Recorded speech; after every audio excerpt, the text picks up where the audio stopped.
Hi everybody. Today we're going to be doing a review on the Arrowhead 8-person tent which I purchased from Costco. This tent is a great price, but let's see how good it is once it's put together. Before we begin, I would like to ask that you take a moment just to click the subscribe button and the notification button so you know when I publish a new video. It would really help me out. The thing that initially caught my eye with this tent, other than the price, was the fact that the tent could be assembled in 15 minutes, at least according to the packaging. I'm going to build the tent now as quickly as I can. I'll stop the video or I'll stop the timer as I talk about different things I come across whilst building it, some quality issues I found, and some nice features or some things that I think are pretty cool. Okay, so we need to open this up and get it out of the packaging. As you can see inside the bag there is this box inside. It doesn't look like it's really been put together with care, but that's okay. Hopefully the product inside is good. I've got some paperwork, some warnings and packaging material which I will just discard. And let's get this thing open. So inside everything is tied together with these two red ribbons. This looks fairly straightforward and it's neat and tidy. This is not too difficult to take apart, doesn't look like. So far so good. And now that we've gotten everything out of the box, I'm going to get started on assembly and I'm going to start the timer. Remember, the package promises 15 minutes, so let's see how close to that we can get. Alright, so let's see how big this thing is as I open it up. Already I can tell that this thing is huge. I did see it on display at Costco, but it's hanging from the ceiling, and I mean, Costco is such a big store, it's difficult to get a real good sense of its size there. But just laying it out here, I can tell this is a big tent.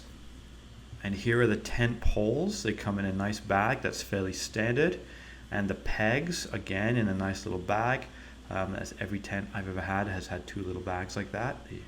And since this is my first time assembling this tent, let's check out the instructions. It's one sheet of paper, double-sided. And it looks like we can put this together in 6 easy steps. Step 1 is to stake down the tent. I'm just going to do the 4 corners since I'll be taking this down today as well. But of course, if you're setting this up and camping in it, you'd want to make sure you're staking it down at all of the different points. Okay, so let's take the poles out. As we get them out here, it's not immediately clear which ones we'll need first. So for now, I'm just going to open them up and put them all together. So the instructions are really not clear on this. It tells you to insert the poles labeled A into the green sleeves on the top of the tent, which is fairly standard and self-explanatory, but it doesn't tell you which pole is A, B, C, D, or E. It does have the diameters for the poles listed, but it doesn't tell you which diameter corresponds to each letter. After building all of the tent poles and laying them out, I think I figured out which poles are A. The tent poles are relatively easy to slide in, and they aren't getting snagged on the tent, which is nice. Next, I'll connect the poles to the rings on the ground, and hopefully we'll start to see this thing taking shape.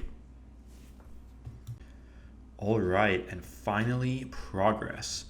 It's worth mentioning that by this point I have spent the allotted 15 minutes, and as you can see there is still much work to be done. Definitely 15 minutes is very optimistic, but we'll see how long the entire thing takes. And we've got a pole to insert into the end of this tent, and one more to insert on the other side. As you'll probably notice in a second, something is not quite right here, and Ramsey has clearly noticed too. While I think about what might have gone wrong, I'm going to clip in the other poles to get them fully connected, and then we'll go back to this one that's not looking quite right. And thanks to the lack of labeling, I had mixed up 2 of the poles that had very similar lengths. I accidentally used one which was a few inches longer instead of the correct one. The good news is, there are only 2 poles left, and they're very different, so I shouldn't get them mixed up again. And let's clip this one in. There's a pole to support the door, or the door frame. The instructions are really not clear on this. I tried to insert it to support the door frame, and quickly realized that that was a mistake, as you can see. While taking it out, there's a little plastic cap to stop the tent pole from poking through the nylon, and it broke off. Or rather, I think it just came unglued. This is really disappointing. I'll set this aside so that I can repair it later.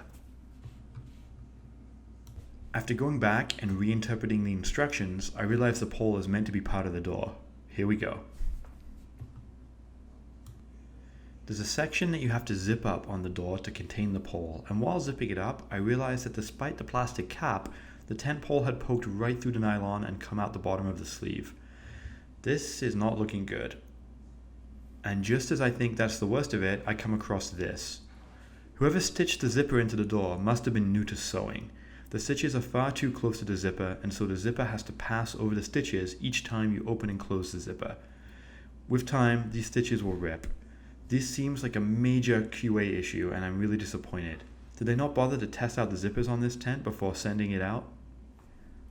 Well, for the time being, I was able to get this zipped up, and I was able to get the pole installed. We'll see how this holds up with time. Next up is the fly. Always lots of fun to get these into position over the tent. I eventually looked at the photo on the packaging and realized that the lantern icon is meant to be over the top right corner. I'm not going to completely tie down and clip in the fly. I'm just going to set this up enough to see the finished product and evaluate its overall quality. And there is one more pole to go. Where does it go? Well, I'm not really sure. It's definitely part of the fly, but it's not clear from the instructions, as is becoming a theme, where exactly it should go. After checking and checking again, and checking 4 or 5 more times, I realized that it actually goes on the underside of the fly. This makes sense, but it wasn't clear in the instructions at all.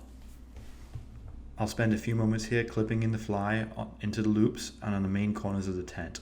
I'll also peg down the front 2 corners of the fly. It's actually kind of cool. It creates a little covered entrance / exit to the tent. And that's it, fully built, or at least close enough for government work. We'll invite Ramsey inside to check it out with us. So overall, what do I think? Well, on one level, it is hard to recommend this tent. There seem to be some pretty serious quality control issues. I very seldom return anything unless it's completely defective, but I am considering exchanging this tent for a new one, although it would be the same model. Overall, the cons would be very poor instructions. It is nice though that they are sewn into the tent bag so you're not likely to lose them. I also understand that once you've built the tent once, the second time is going to be much easier. Secondly, the quality issues that we discovered during setup, the poor stitching and the poor adhesives. This just seems indicative of future problems down the road, although hopefully this was just bad luck and this does not cause any long-term problems. At the same time, it's hard not to recommend it despite its shortcomings. At a cost of only $179 at Costco, and with Costco's excellent return policy, I know I can later return it if it suffers a more critical failure. For me, the pros would be, it is very spacious. This is a huge tent. The value is extremely good, and I have to imagine that after I've set it up once, it is going to be much closer to the 15 minutes a second time. How long did it take me in total? Well, I started at 11:15 a.m. and I didn't finish until 12, so it took me 45 minutes to set this up the first time, although I did encounter some problems which held me up along the way. Thank you for taking the time to check out this video. I hope you found it helpful, and I hope that you'll also do me a favor by subscribing to my YouTube channel and clicking the little bell icon so you're notified whenever I upload a new video. Doing so would really help me out.